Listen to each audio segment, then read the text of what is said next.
Jiran, babu khairil jiran. Khairil jiran, sebaik-baik jiran, tetangga.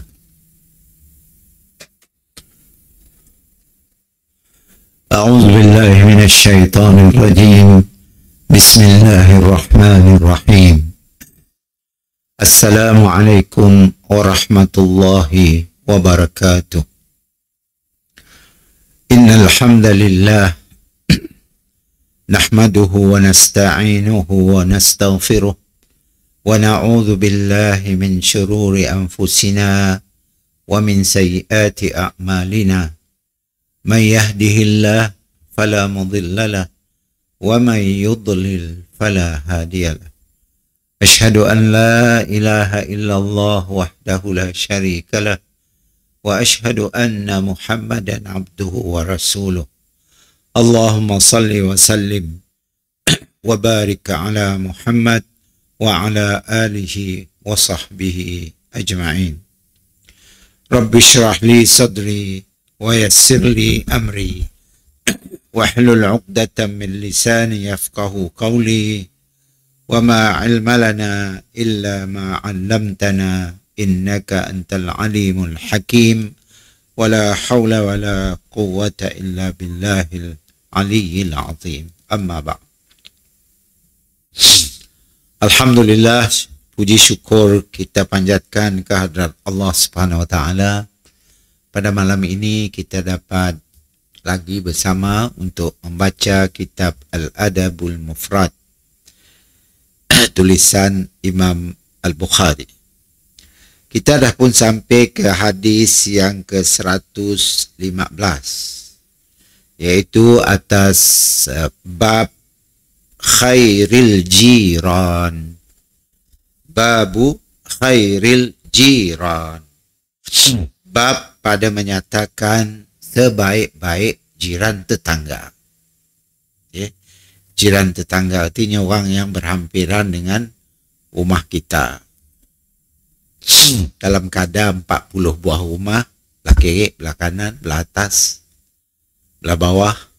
Kita diam di flat, termasuklah jiran kita. Semuanya di sebelah kanan kiri kita, atas kita, bawah kita. Seperti mana yang telah kita sebut ya dalam pemulaan pembahasan berkaitan dengan siapa itu jirannya. Ada disebut ya sebelum itu. Baik, kita baca hadisnya. Haddatsana Abdullah ibnu Yazid qala haddatsana Haywah qala akhbarana Shurahbil ibnu Sharik annahu sami'a Aba Abdurrahman al-Hubuli yuhaddisu an Abdullah ibni Amri ibn al-As an Rasulillah sallallahu alaihi wasallam annahu qala khairul ashabi 'inda Allah ta'ala khairuhum li sahibihi wa khairul jirani 'inda Allah khairuhum li jarihi. Hadis sahih daripada Abdullah ibni Amr ibn al-As. Amr ibn al-As, okay? Abdullah ibn Amr ibn al-As. Siapa Abdullah ibn Amr al-As? Apa tahu? Cucu Nabi lah, anak Zainab. Abdullah. Okay? Ibn Amr ibn al-As kan laki Zainab. Daripada Rasulullah sallallahu alaihi wasallam bahwasanya baginda sallallahu alaihi wasallam telah bersabda, teman terbaik di sisi Allah Ta'ala adalah mereka yang terbaik dalam berinteraksi dengan temannya. Oh, hebat kan? Orang yang dianggap baik sebagai teman ialah interaksinya, hubungan dua halanya. Yang maksud interaksi dengan temannya, okay? Saling berinteraksi dengan baik. Itu adalah dikategorikan sebagai teman yang baik. Dan jiran terbaik pula di sisi Allah adalah mereka yang terbaik dalam berinteraksi dengan jirannya. Bukan satu halal lah. Interaksi itu bermakna berinteraksi dua halal lah. Yang baiknya kita baik dengannya sebagai balasan kebaikannya. Sentiasa berinteraksi, berkomunikasi, bertegur sapa, baik, saling memberi, saling menghadiah, dan saling tolong menolong, ya dipanggil berinteraksi. Jadi dua disebut dalam hadis. Satu, teman yang baik di sisi Allah ialah teman yang terbaik. Bukan baik aja, terbaik dalam berinteraksi dengan temannya. Okay. Dan jiran terbaik di sisi Allah pula adalah mereka yang terbaik dalam berinteraksi dengan jirannya. Ia bunyi hadis 115. Kita nanggap pelajaran daripada hadis tu ngikut dalam buku tebal. Anjuran agar menghormati dan menghargai persahabatan yang dijalin atas dasar keimanan. Atas dasar keimanan. Gini mau kawan kita yang orang bukan Islam? Sama juga, kita kan disuruh berteman dengan siapapun. Kita berteman ya karena Allah Ta'ala. Mudah-mudahan dengan kita berbaik dengan orang yang bukan Islam, hatinya tergerak untuk masuk Islam. Ya secara dakwah. Dakwah bilhal. Bukan maksud di situ mesti berteman dengan orang yang sama agama aja. Okay? Dengan orang yang sama agama kita pun adalah perintah Allah Subhanahu Wa Taala. Buktinya ayat berkaitan dengan kita disuruh berbuat baik dengan ibu bapa kita yang bukan Islam misalnya. Nah, disebut dalam ayatnya wasahibhuma fid dunya ma'rufa. Bersahabatlah dengan ibu bapa kau ya, teman dengannya, sentiasa bersama dengannya di dunia dengan cara baik, walaupun dia bukan Islam. Jadi diambil daripada siap, gitulah juga teman, walaupun bukan Islam, kalau nya baik dengan kita, kita baiknya, nya hormat kita, kita hormatnya, maka itu adalah perintah Allah Subhanahu Wa Taala juga menanda kita orang yang beriman. Karena jiran kita semestinya orang Islam. Ada jiran dekat rumah kita orang kafir. Apakah kita jahit dengannya? Si boleh. Kita mesti, karena hak kitanya ke atas kita ialah sebagai jiran. Tapi nya bukan Islam. Mun jiran ataupun teman yang beragama Islam, ada dua hak kita. Ada haknya terhadap kita, hak kita terhadapnya ada dua. Satu, haknya sebagai teman. Dua, haknya sebagai saudara kita sesama Islam. Mendengar orang kafir, satu aja lah. Haknya sebagai, dua juga lah. Haknya sebagai teman kita, haknya sebagai manusia. Yang kita perlu berbuat baik dengannya walaupunnya bukan Islam. Ayat maksud yang tadi, anjuran agar menghormati dan menghargai. Bukan ajak menghormati. Juga kita disuruh menghargai persahabatan yang dijalin atas dasar keimanan. Kalau sesama Islam. Dan menanda kita kan Nabi madah, la yu'minu ahadukum hatta yuhibba akhihi kama yuhibbu nafsahu atau kama qala. Tidak beriman seseorang itu sehingga dia mencintai saudaranya seperti mananya mencintai dirinya sendiri. Dan tidak beriman seorang itu sehingganya baik dengan jirannya. Jadi dianggap orangnya si beriman. Nah, karena perintah agama. Kita berbuat baik adalah perintah agama. Bukan semata-mata daripada kita, perintah agama. Sebabnya ada kaitan dengan iman. Baiknya pada situ tadi, persahabatan yang dijalin atas dasar iman. Baiklah. Orang bila bersahabat dengan orang atas dasar iman, baik orangnya. Nya baik, nya si tegamak nak buka rahsia orang ya, nya si tegamak nak mengaib orang ya, nya baik, nya suka nolong kesusahan kawannya, ya orang beriman. Jadi berinteraksi dalam semua keadaan, berbuat baik. Karena ia menunjukkan orang yang beriman. Baik, dan kedua, anjuran agar menjaga jiran tetangga dan berbuat baik kepadanya. Sama juga. Kita disuruh sama macam dengan teman tadi. Kita disuruh menjaga, menghormati, menghargai juga tetangga kita dan berbuat baik kepada mereka. Jangan satu pihak aja, dua pihak lah berinteraksi. Kita buat baik dengannya, dia balas kebaikan kita. Barulah taman kita yang aman damai. Atau kampung kita. Mun ada yang bermusuh, memang kampungnya si aman. Si aman. Orang kampung ile sakit hati dengan orang kampung lu. Orang kampung tengah sakit hati dengan orang kampung ile. Si berbaik. Saling nuduh-menuduh. Saling hina-menghina dan sebagainya. Si aman kehidupan. Kita nangga aja lah. Contoh-contoh banyak. Kita nangga contoh. Di kampung-kampung kita nangga. Saya ingat dulu masa diam di kampung Gausit dulu. Kampung Gausit, Kampung Boyan. Dia bermusuh. Tidak Kampung Boyan, Kampung Gausit, si ngam.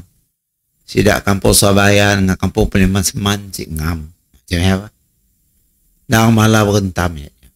Dapat salah sikit. Padahal jiran. Padahal jiran. Di kampung dulu sama juga. Di kampung mek orang dulu sama. Orang kampung seberang, orang kampung berang tu si ngam. Orang kampung Ulu, orang kampung Ile si ngam. Akhirnya hidupnya si aman. Sentiasa syak wasangka antara satu sama lain. Sampai sanggup berbunuh. Sanggup berbunuh, sanggup si bertegur sapa dan sebagainya. Sebab ya Islam mengambil berat benda-benda kayak tu. Walaupun kita anggap benda yang kecil bagi kita. Tapi sebenarnya benda ya boleh mengakibatkan kejahatan yang besar. Permusuhan yang berkekalan.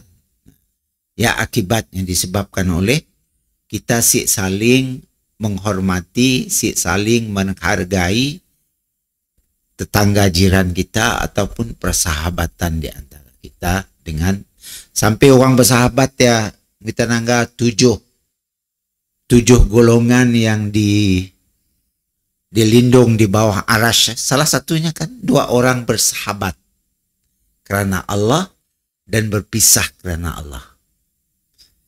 Kita nangga betapa tingginya nilai persahabatannya.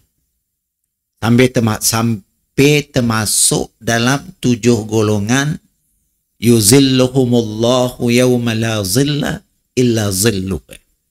Pada hari yang tidak ada lindungan, bayangan melindungi kita daripada panas kecuali lindungan daripada Allah Ta'ala. Tujuh golongannya tadi. Salah satunya persahabatan. Rajulani yatahabbani fillah wa yatafarraqa fillah. Dua orang sahabat yang bertemu, bersahabat, saling menghormati, saling menghargai kerana Allah, dan mereka berpisah pun disebabkan oleh mungkin terpaksa berpisahnya, balik ke negerinya, kita tinggal di situ. Berpisah ya pun kerana Allah, bukan karenanya berkelahi. Beza. Berpisah kerana berkelahi, bermusuh, dengan pisah kerana takdir memisahkan tapi masih baik, masih berhubungan dan sebagainya walaupun jauh. Sahabat kita dah pulang ke Semenanjung lah katakan. Tapi kita terus keep in touch dengannya. Terus masih berinteraksi dengannya melalui media sosial dan sebagainya. Sampainya tua, sampainya mati, maka orang ini akan tergolong dalam golongan yang disebut tadi, 7 golongan yang akan dilindungi oleh Allah Ta'ala daripada panasnya padang mahsyar kelak dengan lindungan Allah Subhanahu Wa Ta'ala. Sampai cemas sekali. Nah, hebat. Kita perlu ada kawan baik sebenarnya dalam hidup kita. Perlu ada.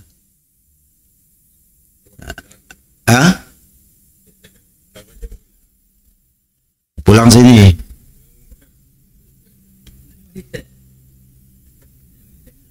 Siapa ni?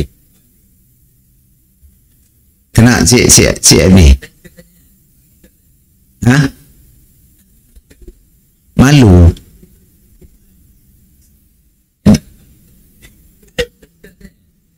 Ni je pulang. Apa pakainya pulang? Ya, tamat belajar.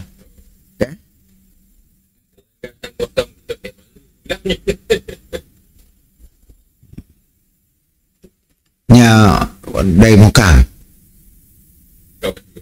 Buang situ. Okeylah, dah terkedih lah.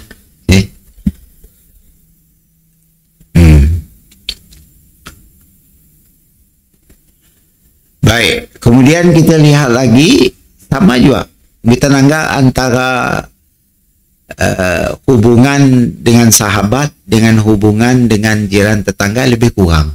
Nah, perlu kita menjaga atau menghormati, saling menghargai persahabatan di antara kita atas dasar iman. Bayang terangga hadis-hadis nak jenis nyuruh kita hormat tetamu, nyuruh kita hormat sahabat, nyuruh kita menghormati jiran, mestinya dimulai dengan la yu'minu ahadukum.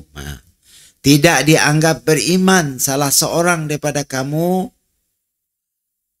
kalau tidak menghormati jirannya. Hadis macam apa?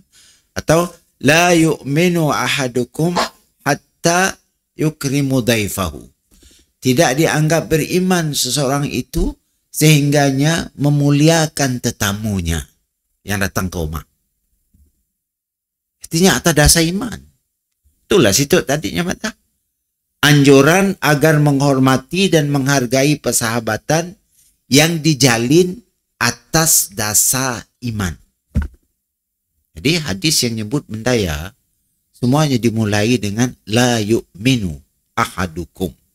Tidak dianggap beriman salah seorang daripada kamu sehingganya memuliakan jiran tetangganya, sehingganya memuliakan sahabatnya, sehingganya memuliakan tetamu yang datang ke rumahnya. Ya, atas dasar iman. Setiap perintah Allah lah. Saya ada beza. Munjiran saya ada beza. Cuma beza haknya aja. Jadi kita dengan orang sama-sama Islam ada 2 hak.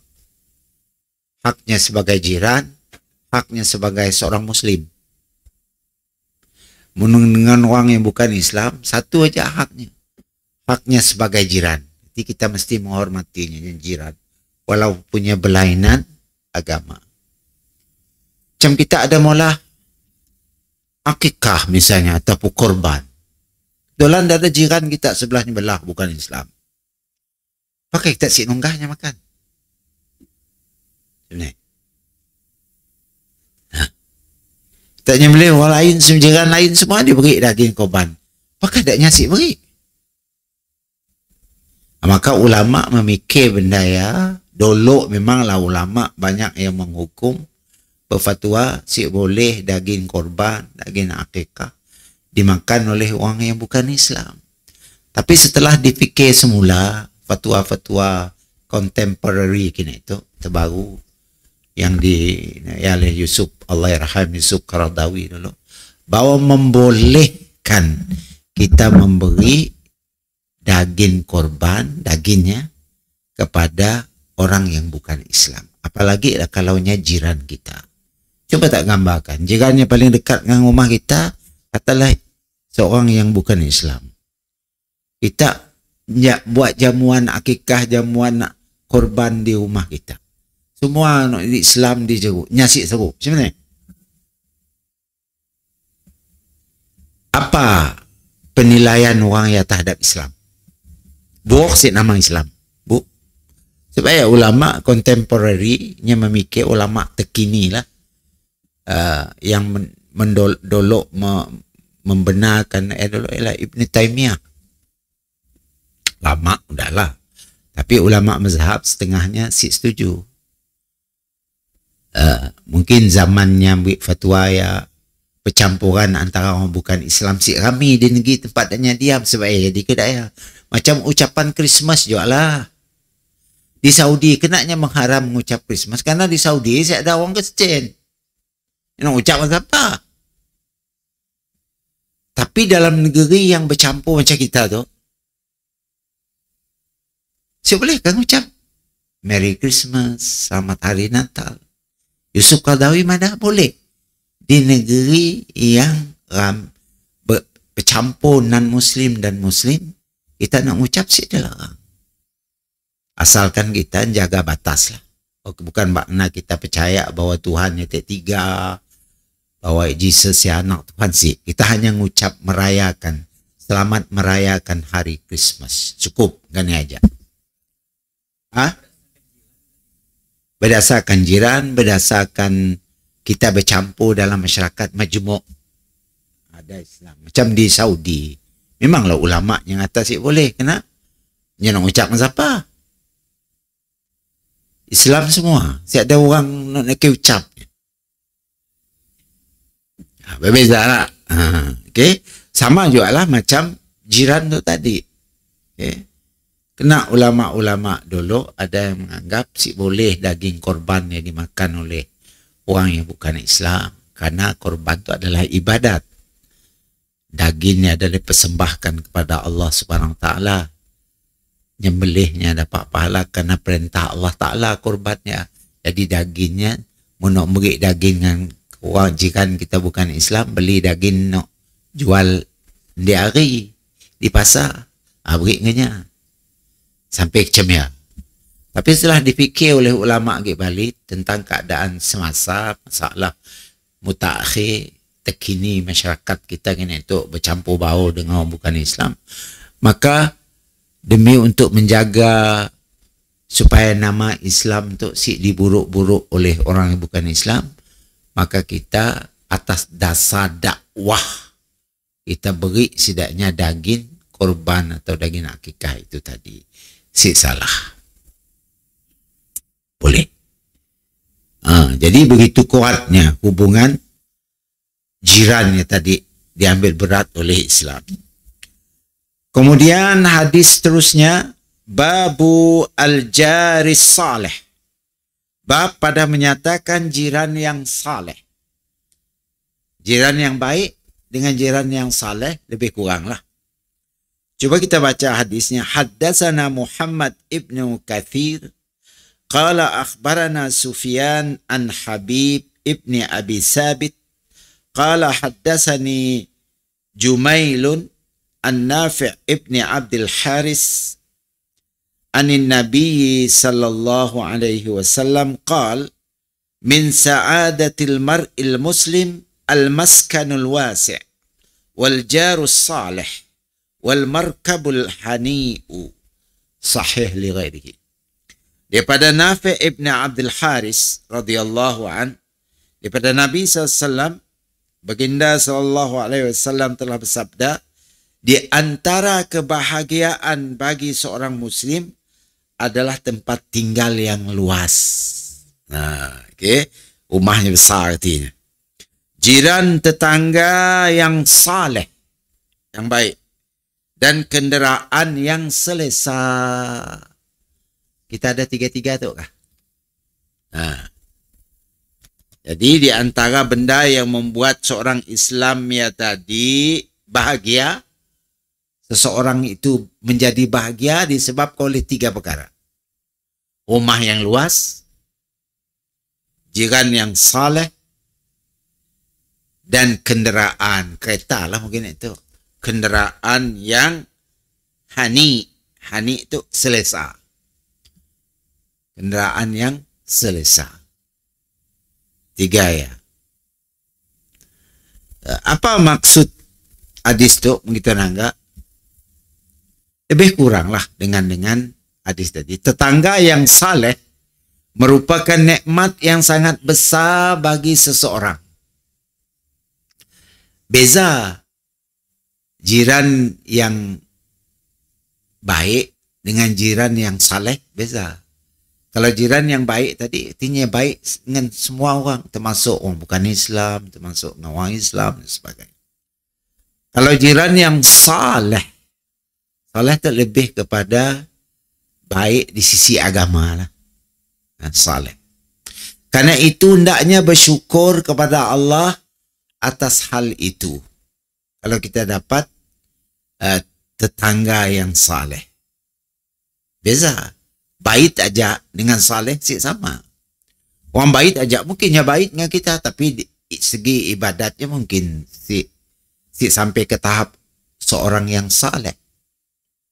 Berbeza dengan orang saleh, nya juga baik di segi peranginya, akhlaknya, dan nya juga merupakan orang yang beriman, dan nya juga merupakan orang yang baik di segi akhlak dirinya, penampilan, ibadatnya, kefahamannya terhadap agama dan sebagainya. Ya saleh. Bezalah. Okey, dengan hadis nak pertama tadi. Okey. Kita nangga macam nabinya berjiran. Jiran Nabi dulu kan macam-macam ada. Ada Yahudi, ada nak Kristian, ada nak sekda agama, ada nak Muslim. Dalam kita menghadapi jiran ni berbagai-bagai ya, tentulah memerlukan sesuatu kekuatan pada iman kita. Kita nak berinteraksi dengan jiran yang bukan Islam. Berbeza dengan kita berinteraksi dengan jiran yang beragama Islam.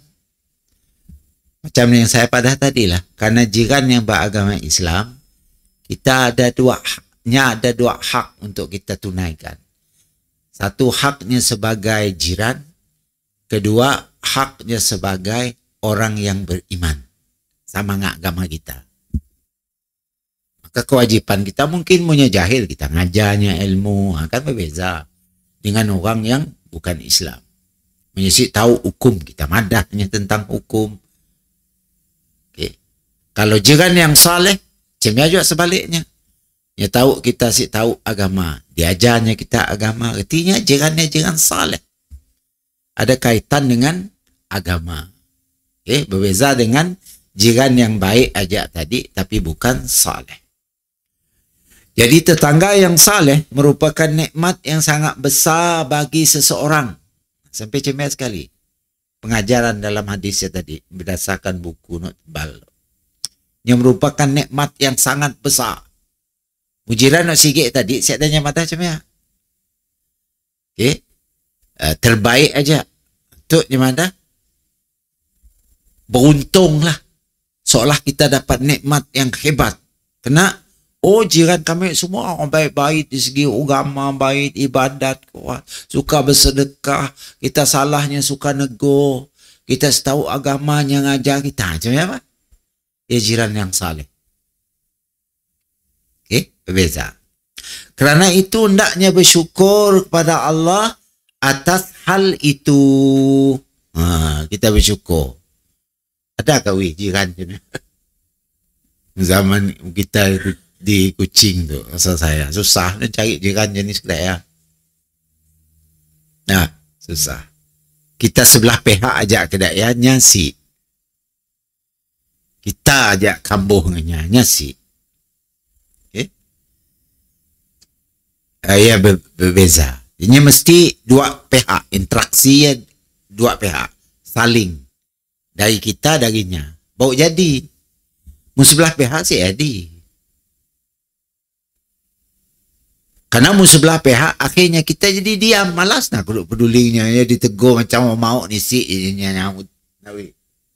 Tegur tu. Assalamualaikum. Salam. Ini aja jawab. Boleh tadi. Nya ajuk. Apa khabar te? Kita. Ni petangga kita. Aku sesik sama itu. Dia kan jenis kedai. Macam ni.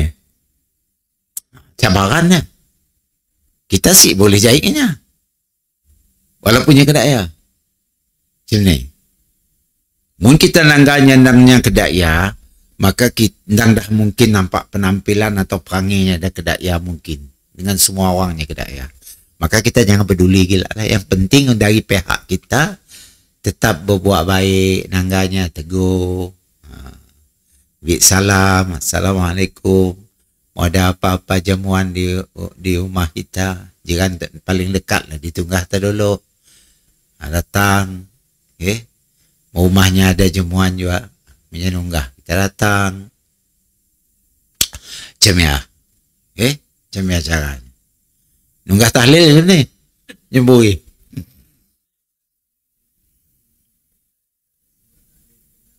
Hah? Macam ni tak? Hah?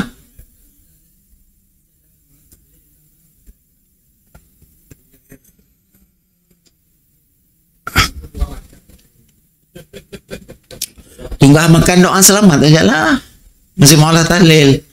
Kalau kebetulan anak kita kat bersunat, apalah lah jamuan sikit, ringan. Tunggah 2, 3, 4 buah rumah jiran. Cukup. Semestinya tahlil. Kalau kematian punya datang nak ngebak makanan, tidak masalah.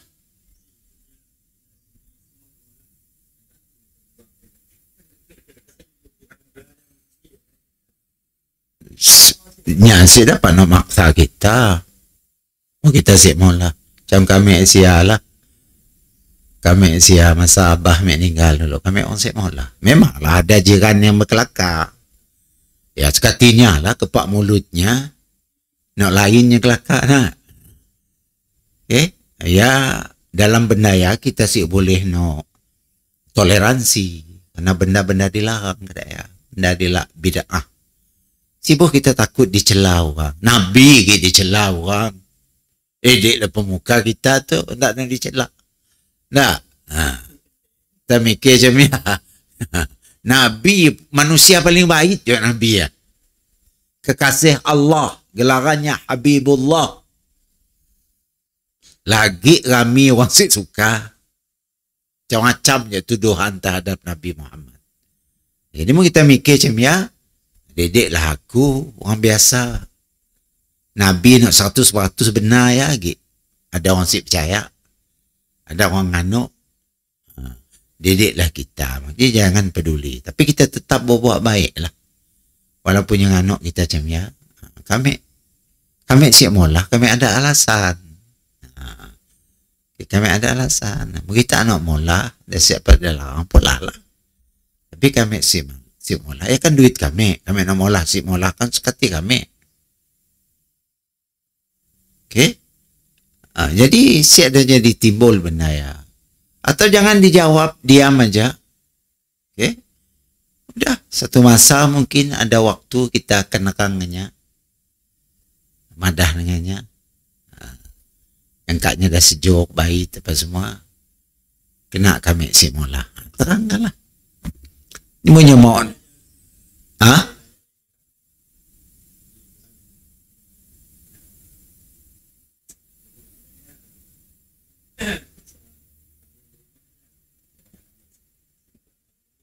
Siapa nanti?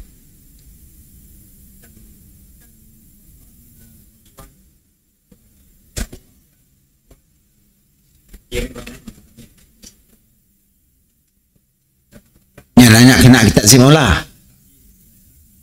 Oh si datang mengilan.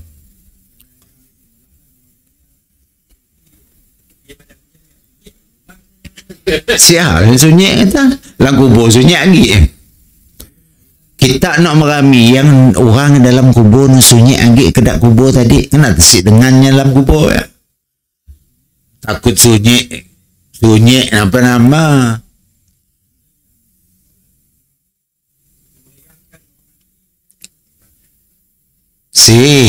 Kita tu nak ngibur orang hidup kah kesian dengan orang mati. Sunyi tak kerti nak ngiburnya lah. Nyuruh kita tu ngiburnya rami-rami datang sihat. Tapi kau cik fikir nak lang kubur nak seorang dikit kau cik fikir. Nak dalam kubur seorang dikit kau cik fikir. Kenapa kau cik dengannya masuk kubur supaya nyesik sunyi. Mu nak jawabnya secara guru, secara rangka, okey boleh cuma jawab secara guru lah. Orang mati ni sunyi lagi tak? Patutnya kita dengannya lah dikubur, duduk atas kubur rami-rami makan. Kena kini buat tiu ya. Yalah.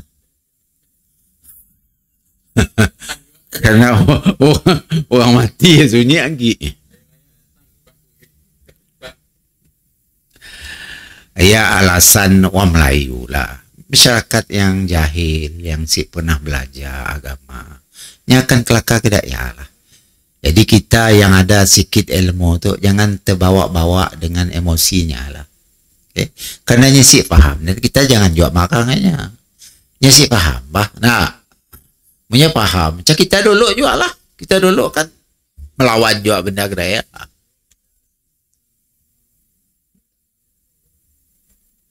Ya. Baik, kemudian kita lihat satu lagi tadi, kerana itu hendaknya bersyukur kepada Allah atas hal itu. Hal apa teh? Kita ada tetangga yang saleh. Demikian juga rumah yang luas. Jadi dalam hadis itu Nabi menumpukan berkaitan dengan apa benda yang membawa kebahagiaan kepada seseorang.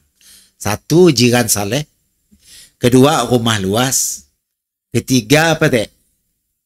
Kenderaan yang baik. Keempat, apa? Pemilik yang selalu berzikir kepada Allah. Merupakan salah satu nikmat besar daripada Allah Subhanahu Wa Taala. Kenderaan. Semestinya gini kenderaan kancil kecil je nak. Dah ya tubuh besar-besar. 80 kilo semua makin kancil 5 orang. Macam ni.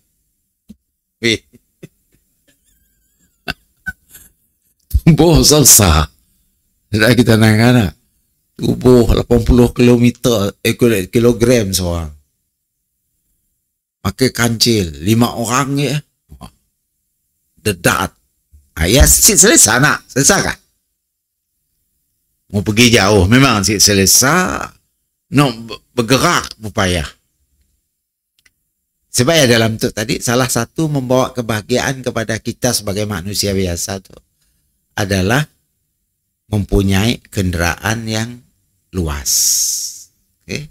Kenderaan yang selesa untuk kita naiki. Nyaman kita naik kereta ya. Apalagi kereta ya rusak. Lagi lah si nyaman. Nah, kita rusak kongkang bunyi misalnya. Si selesa. Apabila si selesa artinya benda ya yuh kita jadi emosi, nak marah. Si bahagia. Dia jual rumah, selut je lah rumah. Dah rumah kecil. Macam rumah di nak apa nama rumah? Kecil ni. Perumahan Semariang ni. Nak kecil rumahnya. Bandar baru. Kecil rumahnya. Saya pernah masuk lah rumahnya. Allah, kecilnya. Oh, kecil. Masuk ya. Lalu dapur. Biliknya kecil. Biliknya. 2 IG bilik tapi kecil. Betulan anak ada 8. Ya Allah. Anak 8 terpaksa tidur di ruang tamu. Okay. Tidur di ruang tamu. Selesai. Pagi esok nak angkat melangkah tidak tu. Yang tidur di ruang tamu. Si selesa. Kita rasa macam si selesa. Sebab dalam hadis tu ada, di antara benda yang membuat manusia bahagia ialah rumah yang luas. Si punya besar gila, tapi teratur, nyetuk ada bilitnya, ada ruang tamu, si dikacau. Ruang tamu nak pakai jiran datang, pakai tetamu datang berkunjung nak berjumpa dengan kita. Si pesabuk arok bah. Saya ajak tempat biar main, saya ajak tempat. Jadi kita si tenang. Okay. Tambah mudah ada cucu dia. Ya Allah, terbalik tu rumah kerjaan. Okey. Macam ni. Sebab dalam Tok Mandar tadi, kerana itu hendaknya bersyukur kepada Allah atas hal itu, demikian juga rumah yang luas, kenderaan yang baik, jika hati pemiliknya selalu berzikir kepada Allah. Ya, sebabnya. Dia jadi tenang, bahagia, ada rumah. Tapi kalau ada orang rumah besar juga, tapi si berzikir dengan Allah Ta'ala, jiwanya pun sesak juga. Emosi dan sebagainya. Artinya zikir membuat kita tenang. Apa kata Allah? Ala bizikrillahi tatmainnul qulub. Tidakkah hanya dengan berzikir kepada Allah itu hati kamu menjadi tenang? Ada orang kaya, rumah besar, kereta besar, bini besar, semua besar. Tapi jiwa si tenang. Kenapa? Karenanya jauh daripada agama. Didik nak berzikir, jauh daripada agama. Ada orang mungkin rumah si besar gila, cukuplah Alhamdulillah selesa. Tetapi taat kepada Allah Ta'ala, Allah beri ketenangan dalam hatinya. Okay? Allah beri ketenangan dalam hatinya. Ya, maksud tadi, dengan syarat pemiliknya selalu berzikir kepada Allah SWT, itu merupakan salah satu nikmat yang besar daripada Allah. Itu hadis yang ke-116. Adapun hadis yang ke-117. Hadis yang ke-117. Babu al-jarisu. Jahat, buruk. Bab pada menyatakan jiran yang yang buruk, yang jahat. Haddasana Sadaqah. Qala akhbarana Sulaiman. Huwa ibn Hayyan. An Ibn Ajlan an Sa'id an Abi Hurairah radhiyallahu anhu qala kana min du'a'in Nabi sallallahu alaihi wasallam Allahumma inni a'udzu bika min jari su' fi daril muqam fa inna jarad dunya yatahawwalu. Ya sikit hadis, ada dua hadis. Daripada Abu Hurairah radhiyallahu anhu, dia berkata, adalah di antara doa yang dipanjatkan oleh Nabi SAW ialah, Ya Allah, aku berlindung denganmu daripada jiran yang buruk di akhirat, karena sesungguhnya jiran di dunia akan sentiasa berubah-ubah.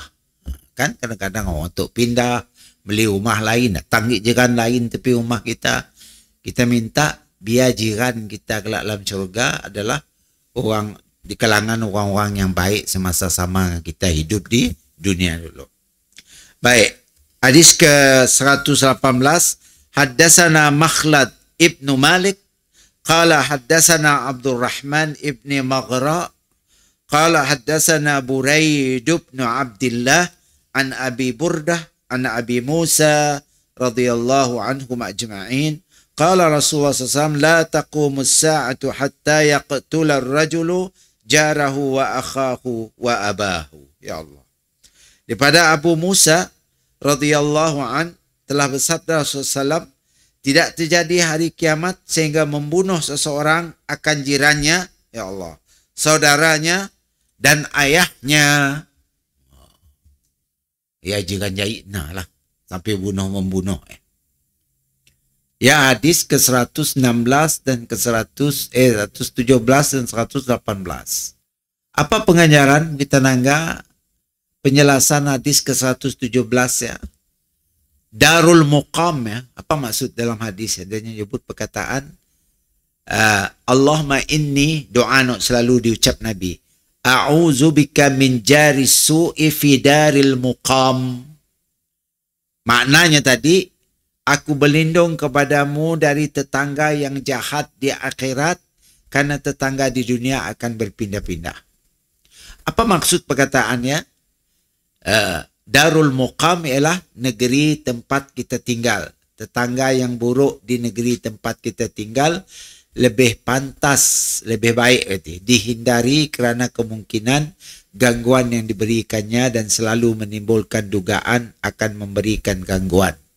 Jadi kalau kita merasa jiran sekitar kita ya si ngam, jai, sakit hati jadinya nangga kita, maka kita dianjurkan pindahlah. Jual rumah ya, pindah lain. Pindah ke lain. Kena ditakuti makin melarat-larat sampai bunuh-membunuh tadi di hadis 118 ya. Menimbulkan dugaan akan memberikan gangguan setiap waktu. Ini justru lebih berat dari gangguan itu sendiri. Ya, hadis yang ke-117 tadi. Ke-117. Kemudian di hadis yang ke-118 berkaitan dengan Rasulullah bersabda, kiamat tidak akan terjadi hingga seorang laki-laki membunuh tetangganya, saudaranya, adik-beradiknya, dan ayahnya. Di antara tanda kecil terjadinya kiamat ialah meluasnya pembunuhan. Macam ini tu kita nanggap. Dah 24,000 orang Gaza mati. Mati percuma-cuma. Dia mati syahid lah. Maksudnya Israel ngebomnya seolah-olah macam si berdosa dirinya. Akhirnya itu sudah dibawa ke mahkamah ICJ, mahkamah internasional dunia untuk diadili. Macam-macam lah alasannya madah teh. Yang jawab, yang nak mempertahankan diri apa orang sampai mati 3,000. Ya, genocide, genosida.